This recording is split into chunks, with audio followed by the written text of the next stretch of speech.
Hello dear students, welcome back. आज हम बात करने वाले हैं फैमिली प्लानिंग एंड कॉन्ट्रासेप्टिव्स की। ठीक है, एक या दो सवाल तो इस टॉपिक से निकल के आते ही हैं। ठीक है, तो पर से कॉन्ट्रासेप्टिव्स में जाने से पहले कुछ इंपॉर्टेंट डेफिनेशंस रिवाइज करते हैं। ठीक है, पहला है एलिजिबल कपल का, ये एक PYQ है। ठीक है, ये क्या है? Married couple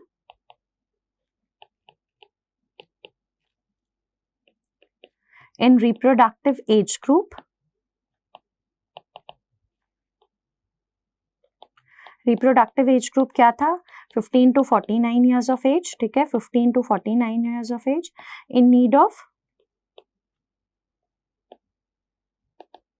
family planning services. ठीक है, in need of family planning services. Married couple in reproductive age group in need of family planning services. ठीक है, अब आज के टाइम में 150 से 180 एलिजिबल कपल्स हैं पर 1000 पॉपुलेशन। ठीक है, पर 1000 पॉपुलेशन। ऑल राइट, और एक एलिजिबल कपल का रजिस्टर होता है। ठीक है, eligible couple register. Eligible couple register कहाँ मेंटेन्ड होता है? तो एलिजिबल कपल का जो रजिस्टर होता है वो मेंटेन्ड होता है एट सब सेंटर, और इसकी रिस्पॉन्सिबिलिटी किसको दी गई है? मल्टीपर्पस वर्कर फीमेल या ANM। ठीक है, is given the responsibility responsible to maintain the EC register. ठीक है, responsible to maintain what? Responsible to maintain the eligible couple register. ठीक है, ये जरूरी पॉइंट है। ऑलराइट, ये हमने हेल्थ केयर डिलीवरी सिस्टम में भी पढ़ा है। अब आपने एक और टर्म सुना होगा गाइस, टारगेट कपल। ठीक है, target couple no longer used. Target couple term अब यूज होता ही नहीं है, नो लॉन्गर यूज। पहले क्या होता था ना, वर्ड था टारगेट कपल, मतलब जो मैरिड कपल है जिनके 2 बच्चे हैं उनको चाहिए फैमिली प्लानिंग सर्विसेज। बट हमें पता है कि न्यूली मैरिड कपल को भी उतनी ही जरूरत है फैमिली प्लानिंग सर्विसेज की जितना कि किसी कपल के जिसके 2 या 3 बच्चे हैं। ठीक है, तो टारगेट कपल अब यूज नहीं होता। अगर ऐसे भी कोई आपसे पूछ ले तो पोस्ट मैरिज, जो कि शादी के बाद up to how many years should a couple avoid having babies? 2 years. ठीक है, and what is the spacing between 2 pregnancies? 3 years. 2 pregnancy के बीच कितना स्पेसिंग होना चाहिए? 3 इयर्स। शादी के कितने बाद बच्चे होने चाहिए? 2 इयर्स। ओके, ये सब ऑप्शंस या MCQ बन के आ सकता है कभी भी। ऑल राइट, एक होता है couple protection rate. Couple protection rate is an indicator of, ये रिफ्लेक्ट करता है, indicator of contraceptive prevalence rate. Okay, ये क्या रिफ्लेक्ट करता है? Contraceptive prevalence rate in a community. ठीक है, contraceptive prevalence rate in a community reflect करता है, मतलब कितने कपल्स है who are protected by a contraceptive method. Okay, number of couples, simple terms में बोले तो using any approved contraceptive method. Okay, number of couples using any approved contraceptive method. ठीक है, कॉन्ट्रासेप्टिव मेथड। दूसरा पॉइंट इसमें एक निकल के आता है, number of couples using any approved contraceptive method. अगर आपको याद होगा, किसी भी कंट्री के पॉपुलेशन को स्टेबलाइज करने के लिए, ठीक है, पॉपुलेशन को स्टेबलाइज करने के लिए, अभी डेमोग्राफी में पढ़ा था, टोटल फर्टिलिटी रेट कितना होना चाहिए? 2 होना चाहिए। ये कब 2 होगा? जब नेट रिप्रोडक्शन रेट मतलब replacement level of fertility achieve हो जाएगा 1। और ये कब अचीव होगा? जब contraceptive prevalence rate is more than 60%। और अभी इंडिया का करंट कॉन्ट्रासेप्टिव प्रेवलेंस रेट कितना है? अभी इंडिया का करंट इज 66.7%। ठीक है, तो ये हो गया कपल प्रोटेक्शन रेट। अब आ जाओ, आगे बढ़ते हैं। एक इंडेक्स है पर्ल इंडेक्स। ठीक है, पर्ल इंडेक्स का कैलकुलेशन बहुत इंपॉर्टेंट है। So Pearl index is an indicator to measure failure rate of a contraceptive. Pearl index is an indicator which measures failure rate of a contraceptive. इसको एक और चीज बोल सकते हैं, it is a measure of contraceptive efficacy rate. Okay, contraceptive efficacy. Alright, contraceptive की efficacy को measure करता है। इसका फॉर्मूला क्या है? Very very important, number of accidental pregnancies. Okay, number of accidental pregnancies. ठीक है, number of accidental pregnancies upon total months of exposure, total months of exposure multiplied by what? Total months of exposure multiplied by 1200। अब देखो, एक साल में होते हैं 12 महीने। ठीक है, तो 1200 का इसका मतलब क्या है? एक बार पूछ लिया। 1200 मतलब number of months in 100 years. ठीक है, number of months in 100 years. क्यों हम ये ऐसे बोल रहे हैं? क्योंकि failure rate of a contraceptive का यूनिट क्या है? 100 वुमन ईयर्स। पर्ल इंडेक्स कैसे एक्सप्रेस करते हैं? 100 वुमन ईयर्स में। ठीक है। So this is an important index, ठीक है। सो ये है फॉर्मूला पर्ल इंडेक्स का। इसको समझने के लिए कैलकुलेशन करते हैं, ठीक है। मान लो 100 couples use a contraceptive X, ठीक है। 100 कपल यूज करते हैं एक कॉन्ट्रासेप्टिव एक्स फॉर 2 years, ठीक है। और इस दौरान क्या होता है, 20 एक्सीडेंटल प्रेगनेंसीज रिपोर्ट होती हैं, 20 एक्सीडेंटल प्रेगनेंसीज रिपोर्टेड, ठीक है। क्वेश्चन बनता है calculate Pearl index of contraceptive X, ठीक है। पर्ल इंडेक्स क्या बोला मैंने, number of accidental pregnancies divided by the total months of exposure. So अब यहाँ पे नंबर ऑफ एक्सीडेंटल प्रेगनेंसीज कितनी है, 20, ऑलराइट।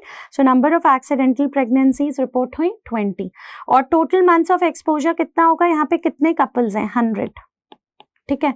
और एक साल में कितने मंथ्स होते हैं, 12। यहाँ पे कितने साल के लिए यूज हो रहे हैं, 2 साल के लिए कॉन्ट्रासेप्टिव यूज हो रहा है। So total months of exposure कितना हो गया, 24, मल्टीप्लाई कर दो 1200 से। सो कितना हो जाएगा, 10 per 100 woman years, ठीक है। Don't forget to multiply this with the number of couples. तो बहुत जरूरी है कि पर्ल इंडेक्स में आप याद रखोगे total months of exposure denominator में लेना है, ठीक है।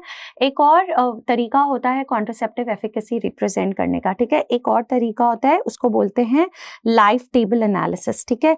Life table analysis is a better measure of contraceptive efficacy, better measure of failure rate, okay, better measure of contraceptive efficacy, ठीक है, contraceptive efficacy than Pearl index, ठीक है। इससे ज्यादा अच्छा तरीका है, ओके। नाम याद रख लो फॉर लास्ट मिनट रिविजन। चलो ये कुछ कॉमन पर्ल इंडेक्सेस है, इसको आप देख सकते हो। Male condoms 1400 women years, okay, actually इनको पर्सन ईयर्स बोलना चाहिए। Female condoms 5 to 21, sterilisation, least failure rate, और सबसे कॉस्ट इफेक्टिव कौन सा होता है, सबसे cost effective and least failure rate जिसका है, ठीक है, लीस्ट फेलियर रेट और सबसे कॉस्ट इफेक्टिव, ओके, टेक्निक कौन सा है, वेसेक्टमी, बट उतना ये प्रैक्टिस नहीं होता इंडिया में, ठीक है। Vaginal sponge 9 to 20, IUDs 1 to 5, मतलब रेंज कर सकते हैं। अब जैसे अगर लिवन और जेस्ट्रल आईयूडी है, LNG 20, मारीना, उसका सबसे कम फेलियर रेट है, ओके, बट कॉपर्टी 380 है, 0.3 to 0.5, so on an average 1 to 5 like major we can say. OCPs 0.1 to 2 per 100 woman years, okay, alright। अब आ जो टाइप्स ऑफ कॉन्ट्रासेप्टिव्स, एक होता है टेम्परेरी कॉन्ट्रासेप्टिव्स, ठीक है, टेम्परेरी कॉन्ट्रासेप्टिव्स, और एक होता है परमानेंट कॉन्ट्रासेप्टिव्स। सो टेम्परेरी कॉन्ट्रासेप्टिव्स होता है प्रेगनेंसी को स्पेस करने के लिए, ठीक है, स्पेसिंग ऑफ प्रेगनेंसी, ऑलराइट। और परमानेंट कॉन्ट्रासेप्टिव होता है प्रेगनेंसी लिमिट करने के लिए, ठीक है, लिमिटिंग ऑफ प्रेगनेंसी, मतलब कि अब कपल को और बच्चे नहीं चाहिए तो वो परमानेंट मेथड्स यूज कर सकते हैं। इसमें हमें पता होने चाहिए 2, वेसेक्टमी एंड ट्यूबेक्टमी, ठीक है, वेसेक्टमी एंड ट्यूबेक्टमी।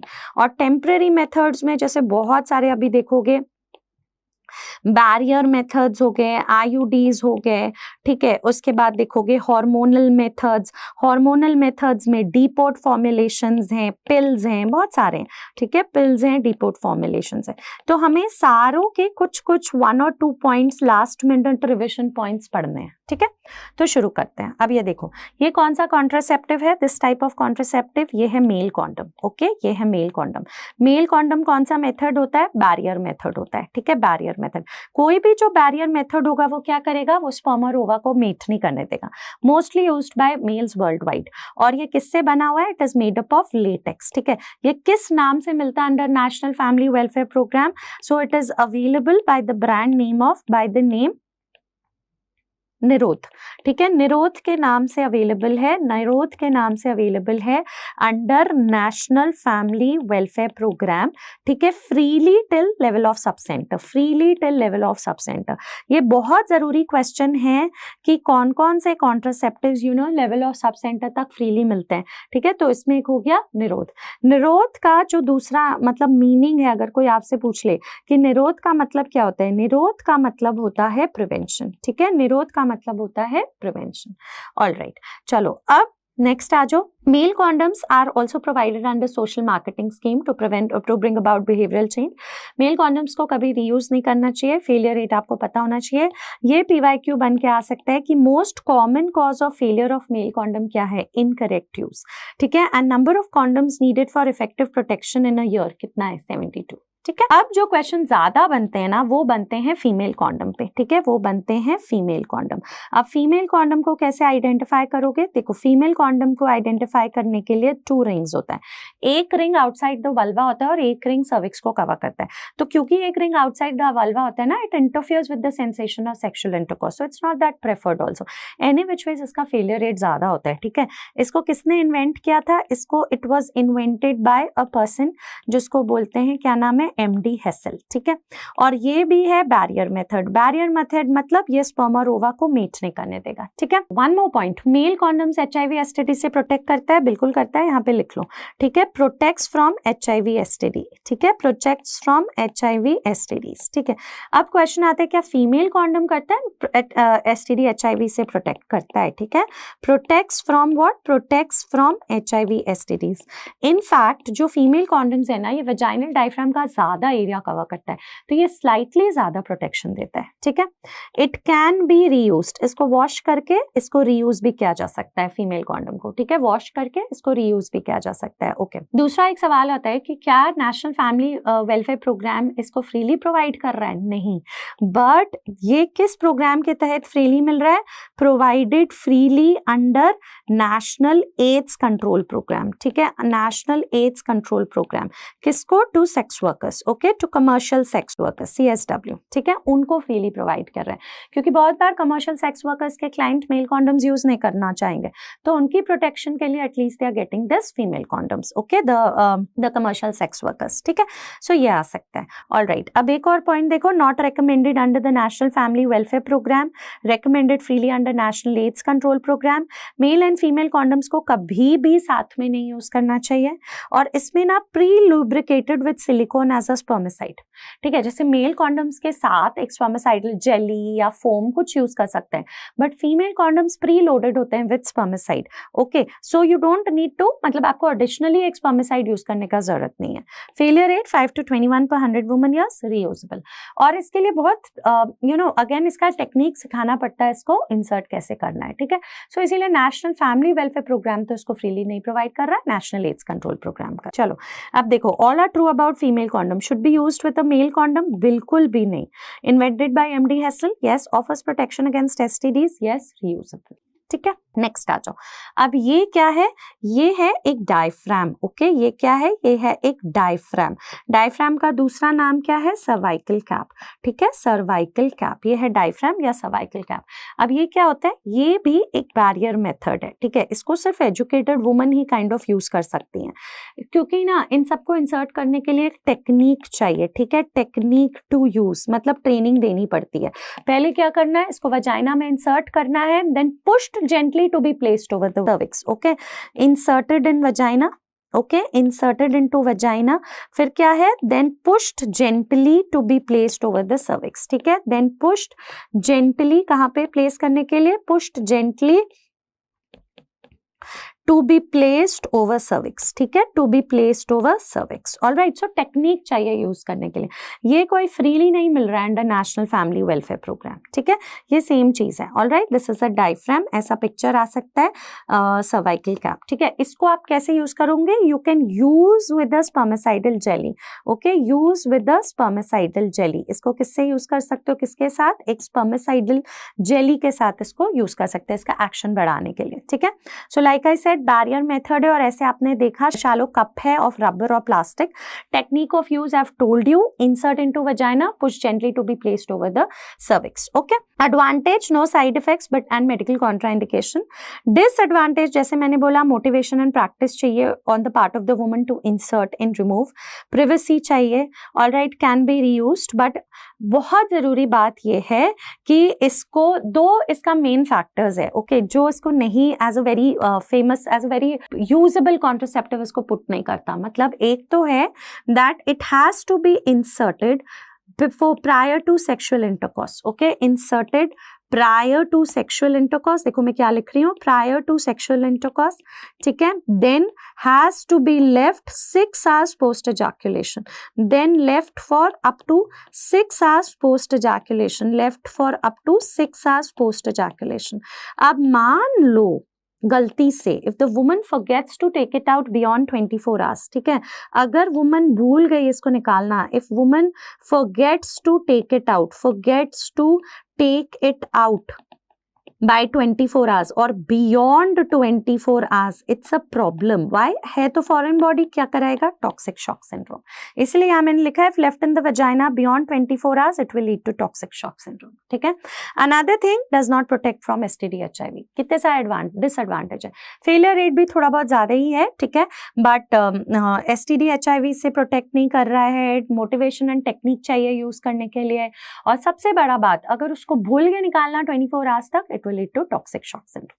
ठीक है, but can be reused. ठीक है, it must be ensured that the diaphragm is of the correct size, fits properly and is not damaged. Okay, failure rate is 6 to 12 per 100 women years.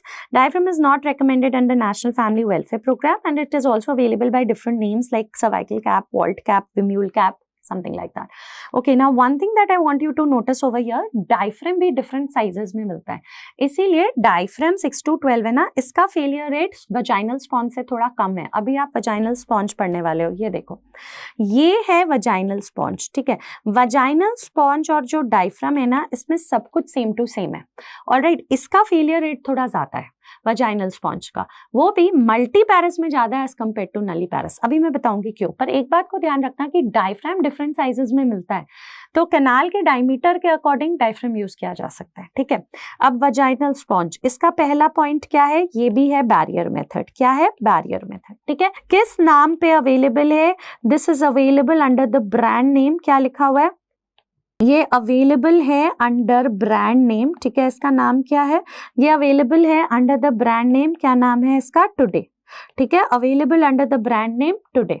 Alright, और इसको कैसे याद रखोगे? ये देखो, एक वी रिंग है, ठीक है, और इसमें एक केमिकल होता है. ठीक है, केमिकल यानी इट कंटेन्स अ स्पर्मेसाइड. ठीक है, इट कंटेन्स अ स्पर्मेसाइड, सिर्फ इसी में है. इट कंटेन्स अ स्पर्मेसाइड जिसको बोलते हैं नॉन ऑक्सिनॉल 9. ठीक है, 1000 मिलीग्राम ऑफ नॉन ऑक्सिनॉल 9. अब इसमें भी क्या है टेक्निक ऑफ यूज? आपको क्या करना है? Insert into the vagina and push gently to cover the cervix. So same technique of use as diaphragm, everything is same. Same technique of use as diaphragm. Diaphragm के जैसा ही इसका technique है इसको use करने का. ठीक है, today must be run under water till thoroughly wet before insertion, then insert in vagina. Okay, insert into vagina, और फिर क्या करेंगे? Pushed gently. कहाँ पे प्लेस करने के लिए? Pushed gently. To be placed कहाँ? To be placed in cervix. ठीक है, to be placed in cervix. अब वजाइनल स्पॉन्ज में भी गाइस क्या करना है? It has to be inserted prior to sexual intercourse. ठीक है, इसको इंसर्ट करो सेक्सुअल इंटरकॉर्स के पहले. So prior to sexual intercourse. ठीक है, सेक्सुअल इंटरकॉर्स के पहले इंसर्ट करो. Then it has to be then left for up to 6 hours, left for up to 6 hours post ejaculation. ठीक है, left for up to 6 hours post ejaculation. But अगर इसको up to 24 hours नहीं निकाला जाए, ठीक है, if not taken out beyond 24 hours, okay, if not taken out beyond 24 hours, ठीक है, फिर ये भी क्या कराएगा? Toxic shock syndrome. ठीक है, इसको कोई नेशनल फैमिली वेलफेयर प्रमोट नहीं कर रहा है. ठीक है, नॉट प्रोवाइडेड फ्रीली, ना तो डायफ्राम ना ये. Not provided freely under which programme? Under national family welfare programme. ठीक है, it's not provided freely under national family welfare programme. अब याद रखना, इसका जो फेलियर रेट है ना, इसमें कैच है. ठीक है, ये it's slightly more for multiparous. Okay, more for multiparous. Okay, more for multiparous than nulliparous. More for multiparous than nulliparous. क्यों है ऐसा? क्योंकि देखो, जैसे जो डायफ्राम होता है ना, वो डिफरेंट साइजेस में मिलते हैं. वजाइनल स्पॉन्ज एक साइज में मिलता है. ठीक है, अब after a baby is born, the depth of the cervical canal diameter changes. ठीक है, सो अगर मल्टीपैरस में यूज होगा, correct size might not be available. ठीक है, it's the size issue. Okay, the size issue, the size becomes an issue, the size of the vaginal sponge becomes an issue. Therefore multiparous में इसका ज्यादा failure rate है as compare to nulliparous, and diaphragm से इसका ज्यादा failure rate है. ठीक है, also can not protect from, just like diaphragm, ये HIV STD से प्रोटेक्ट नहीं करता. Can not protect from HIV STD. ठीक है, कैन बी रीयूज्ड. हाँ, रीयूज तो कर सकते हैं, बट अगर बैरियर मेथड है तो कम से कम HIV STD से प्रोटेक्ट करना चाहिए, बट नहीं करता, ठीक है। ब्रांड नेम भी पूछा हुआ है टुडे और केमिकल का नाम भी पूछा हुआ है, नॉनऑक्सिनॉल 9। अब आ जाओ आईयूडीज, ठीक है। इंट्रा यूट्राइन डिवाइसेस से गाइस एक ना एक सवाल आता ही आता है, चाहे इमेज आइडेंटिफिकेशन, चाहे फेलियर रेट, चाहे एडवर्स इवेंट, चाहे कॉन्ट्राइंडिकेशन, कुछ ना कुछ पूछेंगे, ठीक है।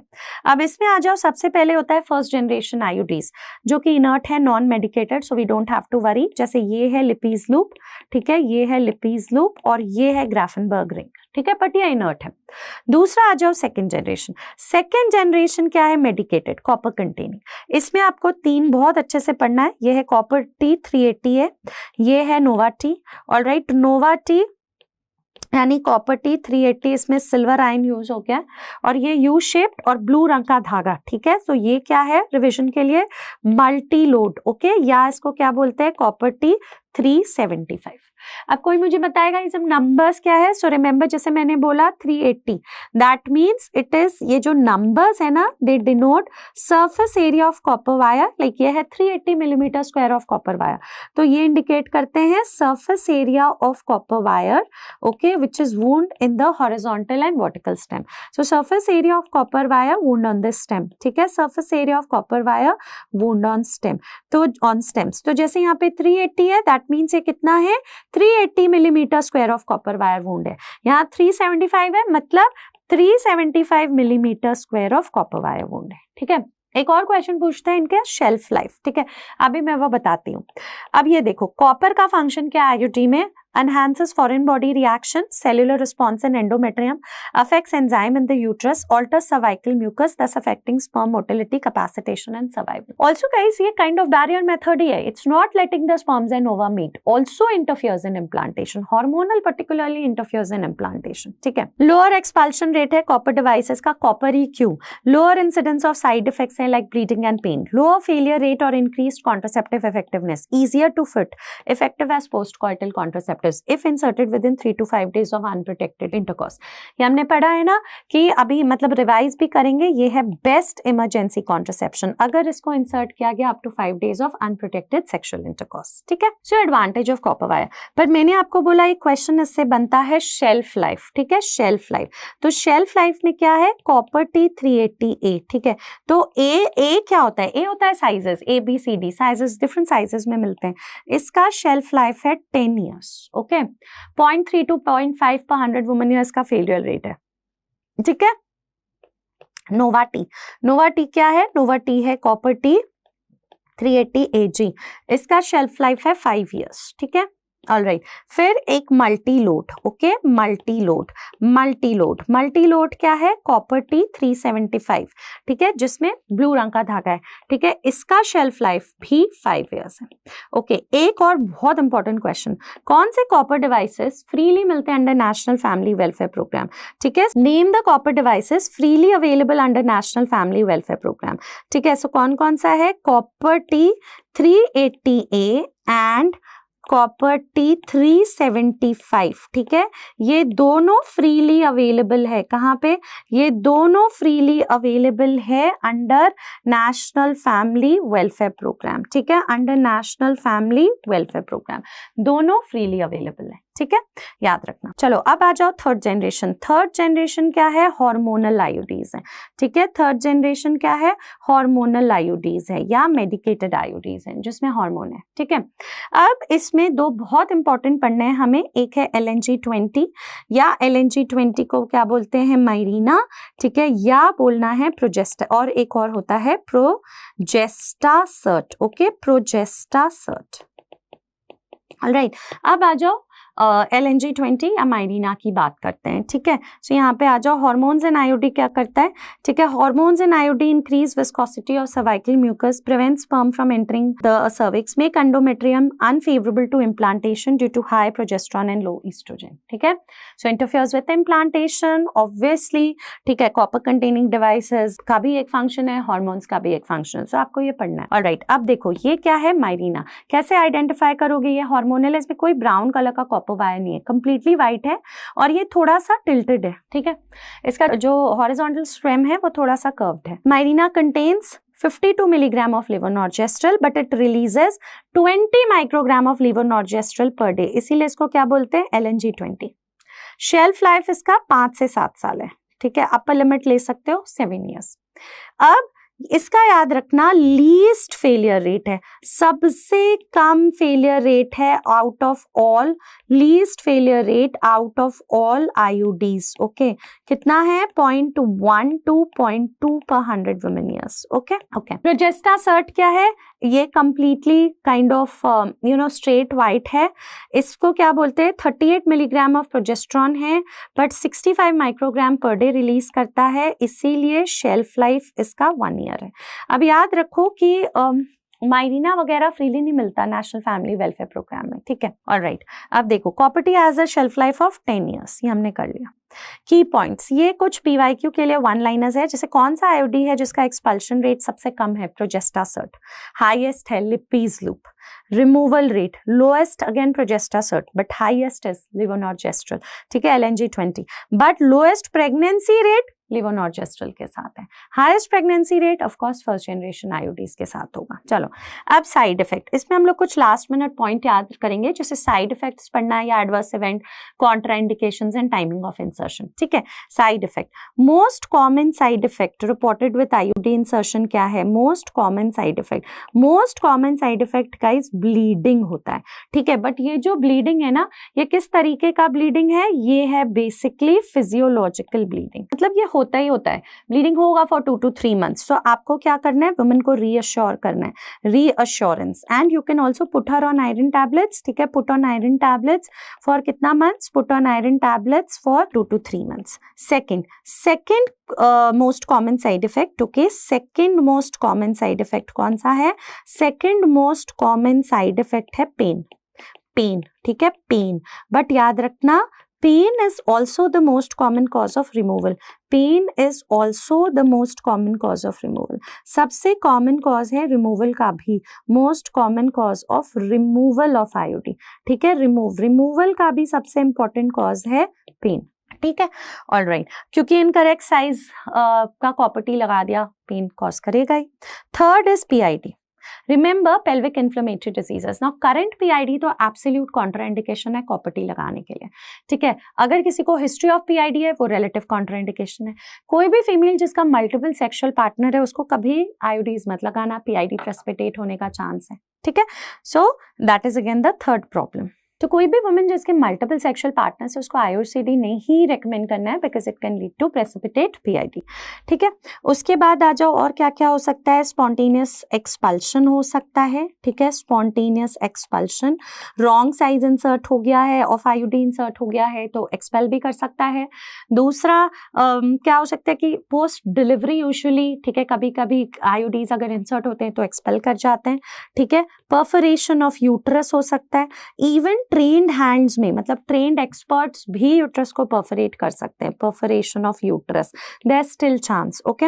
एक्टोपिक प्रेगनेंसी देखा गया है, एक्टोपिक प्रेगनेंसी IUD इंसर्शन के बाद, बट याद रखना एक्टोपिक प्रेगनेंसी एक रिलेटिव कॉन्ट्राइंडिकेशन है, ठीक है, for insertion of IUD, absolute नहीं है।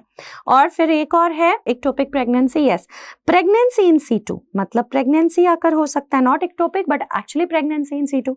अब अगर प्रेगनेंसी हुआ, ठीक है, और थ्रेड्स विजिबल हैं, ठीक है, थ्रेड्स विजिबल हैं, और वुमन कह रही है कि ओके मैं प्रेगनेंसी कंटिन्यू करूंगी, तो you pull out the threads, you pull the IUCD, you pull the IUD with the threads, okay, with the threads, and वो कंटिन्यू कर सकती हो, विद द थ्रेड्स पुल करके कंटिन्यू एंड कंटिन्यू प्रेगनेंसी, ठीक है, and क्या करो, प्रेगनेंसी को कंटिन्यू कर लो, ठीक है, थ्रेड से IUD पुल करो और प्रेगनेंसी को कंटिन्यू कर दो।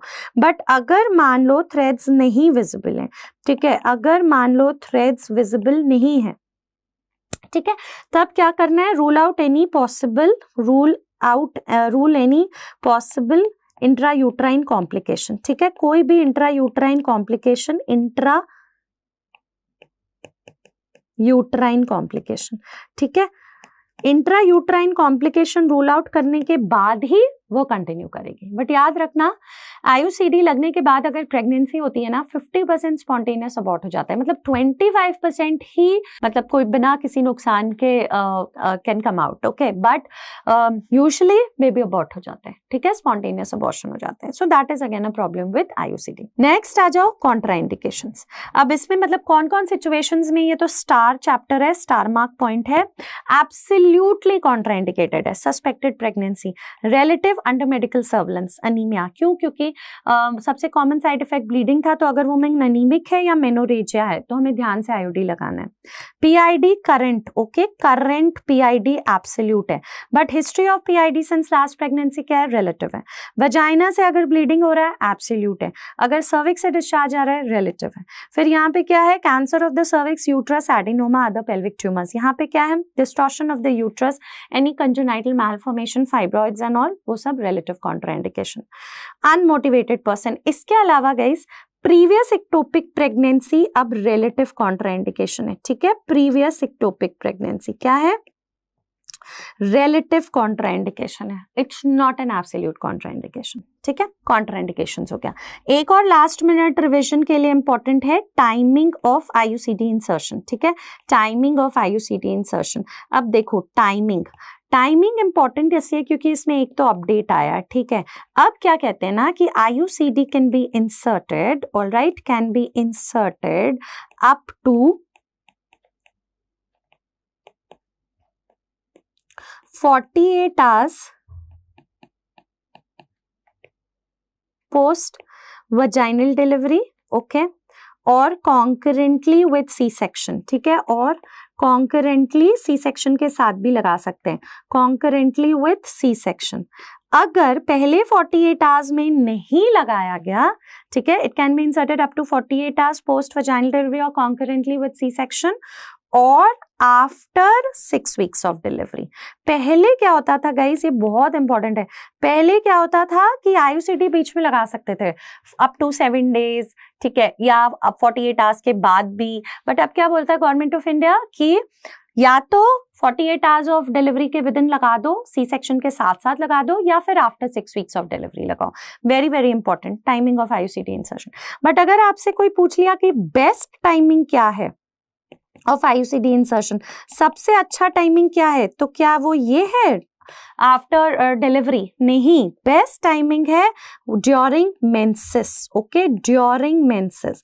But the problem is that a woman might not turn up during that period, ठीक है। ये जो टाइम है ना up to 48 hours post delivery, ये है कि मोस्ट रिसेप्टिव है, ठीक है, मोस्ट रिसेप्टिव है। वुमन विल अग्री कि ठीक है आप लगा दो कॉन्ट्रासेप्टिव, ठीक है, IUD लगा दो। उसको हस्बैंड का परमिशन चाहिए IUCD लगाने के लिए? नहीं। और अगर सब सेंटर में है तो ANM भी लगा सकती है, ठीक है। ये था IUCD। सारी चीजें इंपॉर्टेंट है, contraindication, timing, adverse event, image identification, कौन से कॉन्ट्रासेप्टिव्स IUCD फ्रीली मिल रहे हैं, आता है, ठीक है। अब आ जाओ hormonal contraceptives currently in use can be classified as, एक तो होता है ओरल पिल्स और एक होता है डीपोट फॉर्मुलेशन। ओरल पिल्स में जैसे मेन जो रिवाइज करने हैं, कंबाइंड पिल्स हो गया, प्रोजेस्ट्रॉन ओनली पिल्स हो गया, प्रोजेस्ट्रॉन ओनली पिल इंपॉर्टेंट है, अभी पता चलेगा कैसे। पोस्ट कॉइटल पिल हो गया, ठीक है, emergency contraceptions, once a month pill, male pill. और यहाँ पे हो गया डीपोट फॉर्मुलेशन, मतलब स्लो रिलीज होता है, इसमें भी हॉर्मोन्स ही हैं, वो या तो इंजेक्शन के द्वारा लग रहे हैं, ठीक है, या इम्प्लांट कुछ कर रहे हैं, या रिंग्स लगा रहे हैं वजाइना में, या पैचेस, ठीक है, या पैचेस आप यहाँ पे अपर आर्म में लगा रहे हैं, ठीक है। अब आते हैं डीपोट फॉर्मुलेशंस में, ठीक है। Depot formulation slow releasing formulation है, इसमें भी हार्मोन है, जैसे पहला वाला देख रहे हो DMPA लिखा हुआ है, ठीक है, ये क्या है? Injectable DMPA, okay, injectable DMPA, depot medroxyprogesterone acetate, इसमें प्रोजेस्ट्रॉन है, ठीक है, 150 मिलीग्राम इंट्रामस्कुलर एक इंजेक्शन डालते हैं फॉर 3 months, ओके। अब इसमें बहुत बड़ा क्वेश्चन ये है कि अब ये अवेलेबल है under the name Antara, available under the name या by the name, available by the name Antara as a newer contraceptive freely till the level of subcenter, ठीक है, freely till level of subcenter, ठीक है, freely till level of subcenter, बहुत जरूरी है। इसका problem एक होता है गाइस, फेलियर रेट वगैरह उतना नहीं है, बट इसका एक डिसएडवांटेज है, इरेगुलर ब्लीडिंग कराता है ये, ठीक है, इरेगुलर ब्लीडिंग कराता है।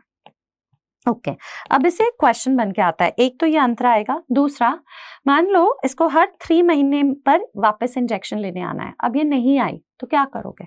सो देखो, एक मैंने आपके लिए पॉइंट लिखा है, during follow up visits for the next shot if the client is unable to come on exact date 3 months after the last dose, वो क्या कर सकती है? She can visit any time within the grace period. Grace period क्या है? या तो अगर वो उसी टाइम नहीं आ सकती 3 months के दौरान, 3 months के बाद, तो वो या तो 2 हफ्ते पहले आ जाए या 4 week later from the schedule time, मतलब 4 वीक्स तक का गैप हम उसको देंगे। या तो वो 2 वीक पहले आ जाए कि चलो उसको काम है बाद में नहीं आ पाएगी, तो 2 वीक्स पहले आ जाए या 4 वीक्स लेटर आ जाए। ठीक है, अब इसमें भी है, अगर लेडी आती है for subsequent dose with in the grace period, मतलब या तो 2 हफ्ते पहले या 4 वीक तक, ठीक है, गिव DMPA इंजेक्शन, कोई बैकअप नहीं रिक्वायर्ड, जैसे कोई टेम्पररी मेथड कॉन्डम वगैरह कुछ नहीं रिक्वायर्ड है। बट अगर वो आती है 4 हफ्ते के बाद, ग्रेस पीरियड के बाद आती है, तब आपको प्रेगनेंसी को रूल आउट करना है। अगर वो प्रेग्नेंट नहीं है तब आपको उसको DMPA इंजेक्शन लगा देना है, पर साथ में advice backup method like condom for the next 7 days। ठीक है, ये बहुत जरूरी है गाइस। DMPA 150 मिलीग्राम इंट्रामस्कुलर 3 महीना लगाओ, फिर उसको आना था बट वो नहीं आ पाई, तो इसमें हम कुछ ग्रेस पीरियड रखते हैं, या तो 2 हफ्ते पहले या 4 हफ्ते बाद में। ठीक है, इस दौरान अगर वो आती है ग्रेस पीरियड में तो उसको ये DMPA लगा दो, ठीक है, और कोई बैरियर मेथड नहीं चाहिए। बट अगर वो 4 हफ्ते के बाद आती है तब आपको प्रेगनेंसी रूल आउट करना है, प्रेग्नेंट नहीं है तो DMPA लगाना है और बैकअप मेथड के लिए बोलना है। ठीक है, ये इंपॉर्टेंट है। ठीक है, how will you manage a case if she forgets to take और she doesn't turn up for her injectable DMPA after 3 months। ठीक है, चलो आगे बढ़ते हैं। अब एक और होता है इंजेक्टेबल हार्मोन जो कि है नॉरहेथिस्टेरॉन। ठीक है, DMPA इंपॉर्टेंट है, नॉरहेथिस्टेरॉन उतना इंपॉर्टेंट नहीं है। Highly effective long lasting, side effect वही है, इरेगुलर मेंसेस। ठीक है, साइड इफेक्ट क्या है? Irregular menses. तो ये था डिपोट फॉर्मुलेशन। ठीक है, सो डिपोट फॉर्मुलेशन इंजेक्टेबल में DMPA नॉरहेथिस्टेरॉन। DMPA किस नाम से अवेलेबल है? Antara, freely till the level of sub centre. अब आ जाओ इम्प्लांट। मान लो इंजेक्शन नहीं लेना तो हम लोग यहाँ पर आम में क्या करेंगे? इम्प्लांट लगाएंगे। ठीक है, सो ये होता है इम्प्लांट। इसका और एक क्या नाम बोल सकते हो? Nor plant. ओके, अब ये क्या है? देखो, nor plant is a subdermal implant contraceptive. पहले क्या होता था? इसमें 6 साइलेस्टिक कैप्सूल्स होते थे, 35 मिलीग्राम लिवोनॉर्जेस्ट्रल ईच। अब हमने क्या किया? नॉर प्लांट R2 आ गया, मतलब इंस्टेड ऑफ 6 कैप्सूल 2 कैप्सूल लगाएंगे कंटेनिंग 75 मिलीग्राम लिवोनॉर्जेस्ट्रल ईच। ठीक है, they are inserted beneath the skin of the forearm. और हाँ, कोई भी हार्मोनल मेथड हो जिसमें हार्मोन है वो क्या करेगा? Prevents ovulation. ठीक है, इसका effectiveness is 5 years। Disadvantage, irregular menstrual bleeding, also surgical procedure है, सो क्यों इसको करना है? सो अगेन ये फ्रीली प्रोवाइडेड नहीं है under national family welfare programme. ठीक है, अब मान लो इम्प्लांट भी नहीं लेना तो एक पैच लगा दो। अब ये पैच जो है ना, ये इक्वली इफेक्टिव होता है एज एन OCP। OCP में क्या करते हैं? ईस्ट्रोजन प्रोजेस्ट्रॉन जो गोली में है वो हम लोग खा रहे हैं। ठीक है, पैच में क्या कर रहे हैं? इसमें भी ईस्ट्रोजन प्रोजेस्ट्रॉन है। जैसे इंजेक्टेबल में सिर्फ प्रोजेस्ट्रॉन था, नॉर प्लांट में सिर्फ प्रोजेस्ट्रॉन था, इसमें दोनों ईस्ट्रोजन प्रोजेस्ट्रॉन है। पैच क्या है? एक ट्रांसडर्मल पैच है। ठीक है, जो कि किसमें लगता है? स्किन में लगता है। That releases synthetic oestrogen and progesterone hormones, दोनों ईस्ट्रोजन एंड प्रोजेस्ट्रॉन रिलीज करेगा। सो ये एक MCQ बनता है, इसका सेम इफेक्टिवनेस है एज द कंबाइंड OCP। बस द थिंग इज कि यहाँ खाने की बजाय इसको यहाँ पे लगा लेना है। Ethinyl estradiol which is estrogen and a progestin norelgestromin. ठीक है, एक पैच अप्लाई करो 7 days, ऐसे ही 3 पैचेस लगाओ, मतलब 21 days के लिए, फिर no patch in the 4th week। अब प्रॉब्लम ये है कि वुमन भूल भी सकती है। ठीक है, मैकेनिज्म ऑफ एक्शन क्या है? Inhibits ovulation. ठीक है, inhibits ovulation. Okay, alright, that is a patch. चलो, ये है कॉन्ट्रासेप्टिव सहेली। कॉन्ट्रासेप्टिव है, इसका नाम ओरल कॉन्ट्रासेप्टिव पिल। इसमें क्या लिखा हुआ है? सेंटक्रोमन। इससे सबसे नया जो सवाल आ रहा है, सहेली is a non steroidal hormonal contraceptive. ठीक है, नाउ इसमें सबसे जरूरी बात है कि ये अब अवेलेबल है। It is now available by the name of Chhaya. Okay, it is now available by the name of what? It is now available by the name of Chhaya. Okay, freely. ठीक है, as a newer contraceptive, as a newer contraceptive freely. कहां तक? As a newer contraceptive freely till the level of sub centre, ठीक है, freely till the level of sub centre. तो एक question बनेगा कि कौन कौन से newer contraceptive freely level of sub centre पे अवेलेबल है। Number 1 injectable DMP by the name of Antara, और ये सहेली सेंटक्रोमन जो कि छाया है। इसके बारे में कुछ पॉइंट्स देखो। नॉन स्टेरॉइडल हार्मोनल कॉन्ट्रासेप्टिव है, नेम सहेली है, केमिकल इसमें एक होता है और मेलॉक्सिफिन, ठीक है। ऑल्सो इसको क्या बोलते हैं, यहाँ पे लिखा हुआ है सेंटक्रोमन। सिलेक्टिव ईस्ट्रोजन रिसेप्टर मॉड्यूलेटर है, ठीक है। ये क्या है, एक सिलेक्टिव ईस्ट्रोजन रिसेप्टर मॉड्यूलेटर, ठीक है, सिलेक्टिव ईस्ट्रोजन रिसेप्टर मॉड्यूलेटर है। इसको किसने डेवलप किया था, CDRI, central drug research institute Lucknow. पहले इसको खाते हैं 1 टैबलेट हफ्ते में 2 बार, फिर खाओगे फॉर 3 मंथ्स, फिर 1 टैबलेट पर वीक, इसीलिए इसका नाम क्या है, वंस अ वीक पिल, ठीक है, वंस अ वीक पिल, ठीक है। यह है सेंटक्रोमन सहेली जो कि किस नाम से अवेलेबल है, as Chhaya. Used for DUB dysfunctional uterine bleeding, also contraindicated in PCOD, but इसको हम लोग और एक क्या नाम से बोलते हैं, वंस अ वीक पिल, ठीक है, छाया याद रखना। अब आ जाओ ओरल कॉन्ट्रासेप्टिव पिल, OCPs। क्यों है ये OCP, इसमें देखो पहले 21 डेज व्हाइट कलर का टैबलेट है, फिर ये 7 आयरन टैबलेट्स हैं, ठीक है, 7 आयरन टैबलेट्स हैं। और ये कौन से, इसमें कितना मिलीग्राम एलिमेंटल आयरन है, 60 मिलीग्राम ही एलिमेंटल आयरन है, ठीक है। अब ये किस फॉर्म में अवेलेबल है, फेरस सल्फेट या फेरस फ्यूमरेट, सो याद रखना ये है OCP में in the form of ferrous fumarate, ठीक है। अनीमिया मुक्त भारत में वो फेरस सल्फेट है, ये फेरस फ्यूमरेट है। और OCPs को लेते हैं, you have to start it first day of the menses से, ठीक है, 5th डे नहीं, start first day of menses, okay, first day of menses usually fix time पे लेना चाहिए, ठीक है, for 21 days, for start first day of menses, take for 21 days, then 7 days में आपको क्या लेना है, iron tablets, okay, so that you don't forget, ठीक है। अब ये 2 फॉर्म में मिलता है, माला एंड माला डी प्रोग्राम के अंदर, ठीक है। माला एन से याद रख सकते हो, नो कॉस्ट मतलब ये फ्रीली मिल रहा है, ठीक है, नो कॉस्ट मतलब याद रख सकते हो फ्रीली अवेलेबल, ठीक है। ये है फ्रीली अवेलेबल अंडर कौन सा प्रोग्राम, नेशनल फैमिली वेलफेयर प्रोग्राम। और इसमें 2 चीजें हैं, क्या क्या है, ईस्ट्रोजन एंड प्रोजेस्ट्रॉन, ये डोज याद रखोगे, ये PYQ है। एथेनाइल ईस्ट्राडियोन कितना है, 0.03 mg, लीवोनॉर्जेस्ट्रल 0.15 mg। याद रखना ईस्ट्रोजन की वजह से ही कार्डियोवास्कुलर इफेक्ट्स होंगे, ठीक है। और ये क्या है, लोगो है फैमिली प्लानिंग का, ठीक है, this is logo of family planning, ठीक है, ये क्या है, लोगो ऑफ फैमिली प्लानिंग, ठीक है, ये हो गया माला एन। अब एक और OCP है जो सोशल मार्केटिंग स्कीम के अंदर मिल रहा है, माला डी, ठीक है, ये क्या है, माला डी। इसमें कौन से आयरन टैबलेट्स हैं गाइस, फेरस फ्यूमरेट है, ठीक है। और माला डी जो है ये किसके अंदर प्रमोट हो रहा है, सोशल मार्केटिंग स्कीम,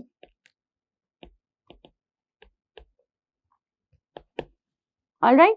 सो माला डी किसके अंदर मिल रहा है, सोशल मार्केटिंग स्कीम। इसमें भी same dose of oestrogen, same progesterone, ठीक है, same dose, okay, same dose of oestrogen. तो वो कितना था ईस्ट्रोजन था 0.03, ओके, ये सेम है 0.03 मिलीग्राम। और प्रोजेस्ट्रॉन कितना था इसमें, प्रोजेस्ट्रॉन था 0.15 मिलीग्राम, सेम डोज।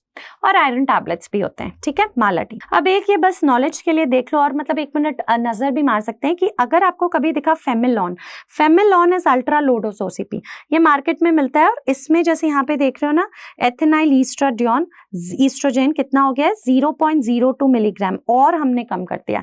प्रोजेस्ट्रॉन तो सेम है, डिजोजेस्ट्रल, प्रोजेस्ट्रॉन उतना ही रहता है, क्या है 0.15 मिलीग्राम। ईस्ट्रोजन की वजह से कार्डियोवास्कुलर इफेक्ट्स होते हैं, तो उसको हम लोग कम कर रहे हैं, ठीक है।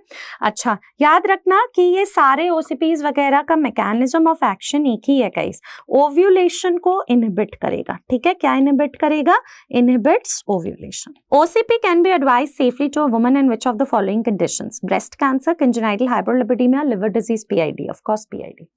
2 कैंसर जिसका रिस्क OCP बढ़ाता है, ठीक है, याद रखना, increase risk of cervical cancer, very important for MCQ, and breast cancer, ठीक है, सर्वाइकल कैंसर और ब्रेस्ट कैंसर।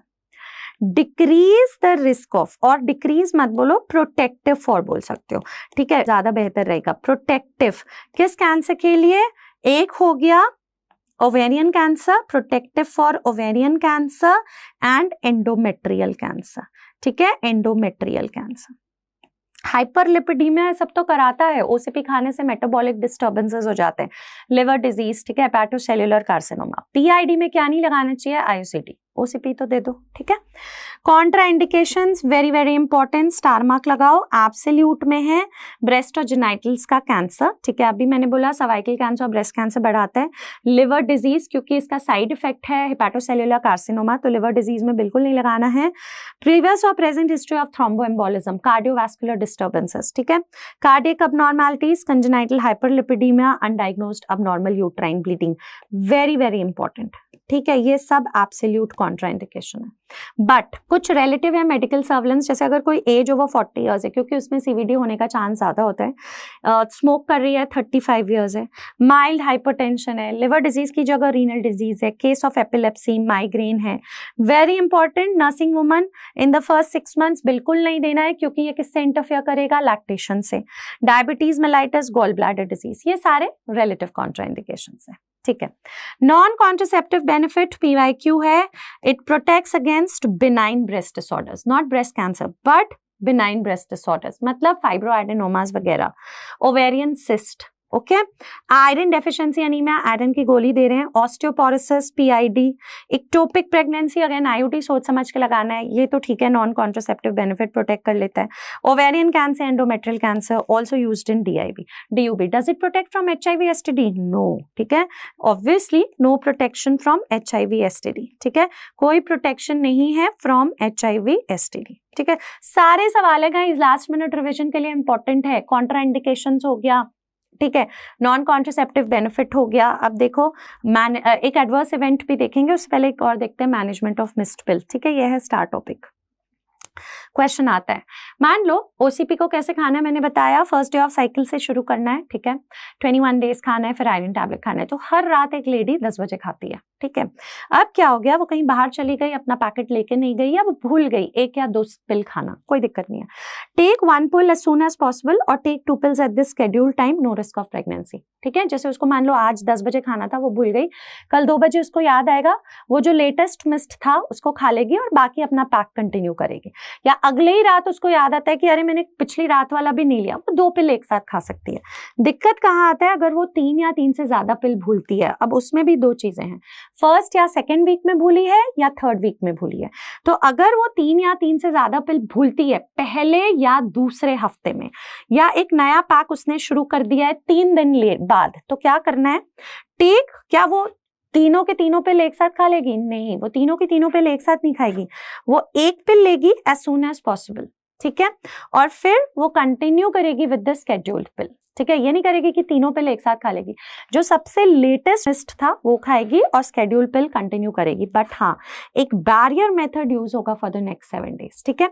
और इस बीच अगर उसने अनप्रोटेक्टेड सेक्सुअल इंटरकॉर्स किया इन द लास्ट 72 hours, तो उसको एक इमरजेंसी कॉन्ट्रासेप्टिव मेथड भी यूज करना पड़ेगा, ठीक है, ये इंपॉर्टेंट है। बट अब क्या हुआ कि उसने 3 पिल भूला है या 3 से ज्यादा भूला है इन द थर्ड वीक, 1 2 3, क्या करेगी, मान लो 4 भूल गई, चारों खा जाए एक साथ? बिल्कुल नहीं, जो भी लेटेस्ट पिल जो वो भूली है वो खाएगी, बाकी पैक क्योंकि लास्ट वीक है तो मान लो 4 खाई है तो 3 और बचे हैं, बाकी वो अपना कंटिन्यू करेगी।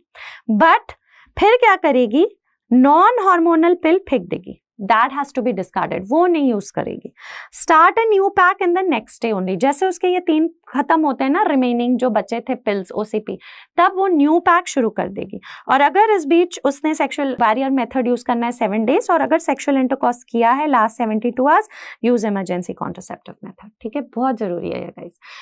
अगर 1-2 पिल मिस कर रही है, 1-2 पिल कोई दिक्कत नहीं है, और 2 पिल एक साथ भी ले सकते हैं और साइकिल अपना कंटिन्यू करो। 3 या 3 से ज्यादा पिल पहले दूसरे हफ्ते में मिस किया तो आप क्या करोगे, लेटेस्ट पिल ले लो पर बैरियर मेथड फॉर 7 days, या और इमरजेंसी कॉन्ट्रासेप्टिव अगर सेक्सुअल इंटरकॉर्स किया in the last 72 hours। But third week में अगर मिस किया है तो आपको एक एडिशनल चीज करना है, सबसे लेटेस्ट जो मिस पिल किया है वो खा लो, और बाकी साइकिल को फिनिश करो, बट नॉन हार्मोनल पिल्स को हटा के नया पैक शुरू कर दो, ठीक है। और बैरियर मेथड यूज करो 7 डेज, और अगर इस बीच सेक्सुअल इंटरकॉर्स किया था तो इमरजेंसी कॉन्ट्रासेप्टिव खाना है विद इन 72 आवर्स। आता है सवाल, ठीक है।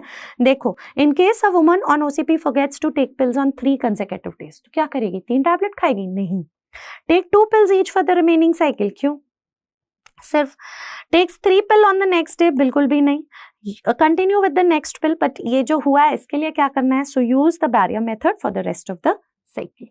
Okay, very important. Okay, adverse event of OCP क्या है? जैसे मैंने बताया, कार्डियोवैस्कुलर इवेंट्स, ठीक है, किसी को भी है, इसीलिए अगर हिस्ट्री ऑफ प्रीवियस या प्रेजेंट हिस्ट्री ऑफ थ्रोम्बोएम्बोलिज्म, उसको ओसीपी कभी मत एडवाइस करना। कार्सिनोजेनेसिस तो हमने पढ़ लिया है, increase the risk of cervical cancer, ठीक है, सर्वाइकल कैंसर का रिस्क बढ़ा देता है, एंड एक और कैंसर है जिसका रिस्क हमें बढ़ा रहा है, breast cancer, but benign breast disorders में यूज हो सकता है। मेटाबॉलिक इफेक्ट्स मतलब blood pressure, serum lipid levels, ये सब ऑल्टर कर देता है। Liver, hepatocellular adenoma, gall bladder disease, इसीलिए अगर किसी को लिवर डिजीज है तो वो एब्सोल्यूट कॉन्ट्राइंडिकेशन है for OCP. Cholestatic jaundice, lactation not given within 6 months of delivery, ठीक है, not given within 6 months of delivery, okay, with in 6 months of delivery, क्योंकि ये लैक्टेशन से इंटरफियर करेगा, आपको आफ्टर 6 months ही देना है। उसके अलावा ये सब छोटी मोटी breast tenderness, weight gain, headache, migraine होता है। ऑलराइट, तो ये था ओसीपीज आता है। अब एक छोटा पॉइंट देखते हैं, इमरजेंसी कॉन्ट्रासेप्टिव्स। इमरजेंसी कॉन्ट्रासेप्टिव्स क्या होते हैं? इंट्रासेप्टिव्स होते हैं। इंट्रासेप्टिव्स मतलब they are used after sexual intercourse, ठीक है। ये क्या है? ये है इंट्रासेप्टिव्स। क्या बोलते हैं इनको? इंट्रासेप्टिव्स, ठीक है। ये यूज हो रहे हैं आफ्टर सेक्सुअल इंटरकॉर्स, ठीक है। अब जैसे किसको करेंगे? जैसे somebody has been a victim of a sexual assault or something, you can advise them, or some newly married couple, or even people who don't want pregnancies right now, they are consuming this. Okay, now what is this?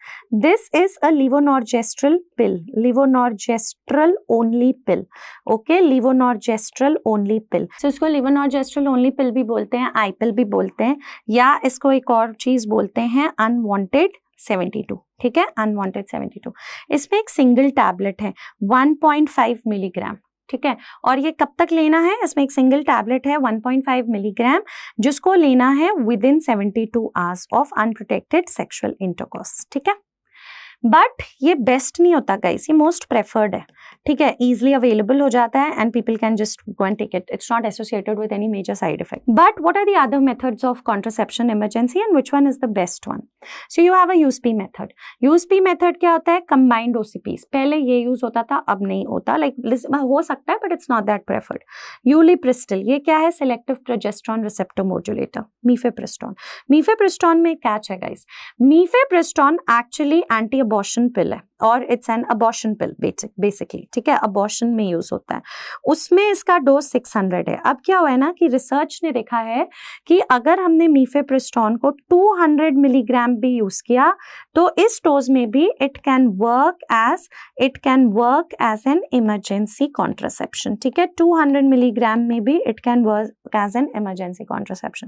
इसको लेना है with in 72 hours, ठीक है। So अगर आपसे dose पूछा, you can go for right now 200 milligram. अभी research ये भी देख रहा है कि कहीं 10 मिलीग्राम भी काम कर जाएगा, ठीक है। IUCD, IUCD is the best emergency contraception। क्यों? पहले भी पढ़ा, can be inserted, okay, can be inserted up to 5 days of unprotected sexual intercourse, okay, up to 5 days of unprotected sexual intercourse, ठीक है, can be inserted up to 5 days of unprotected sexual intercourse, ठीक है। चलो, drug of choice for emergency contraception, USP lens, danazol, levonorgestrel only pill, I pill, okay. Okay, best contraception option available to a 28-year-old breastfeeding mother with a 4-week-old baby। क्या दोगे? देखो, ये बहुत ही जरूरी है। पहले इसमें एक कैच था, हम लोग बोलते थे कि ब्रेस्ट फीडिंग टाइम में इंट्रायूट्राइन डिवाइस बेस्ट है, ठीक है, बट अब वापस इसका आंसर हो गया है प्रोजेस्टेरॉन ओनली पिल। क्यों? क्योंकि इसमें एक अपडेट है। You will all follow this is very important, ठीक है। IUCD कब लगता है? मैंने बोला 380A एंड 375 फ्रीली मिलता है। So with in 48 hours of vaginal delivery और कॉन्करेंटली विद सी सेक्शन और आफ्टर 6 वीक्स ऑफ डिलीवरी।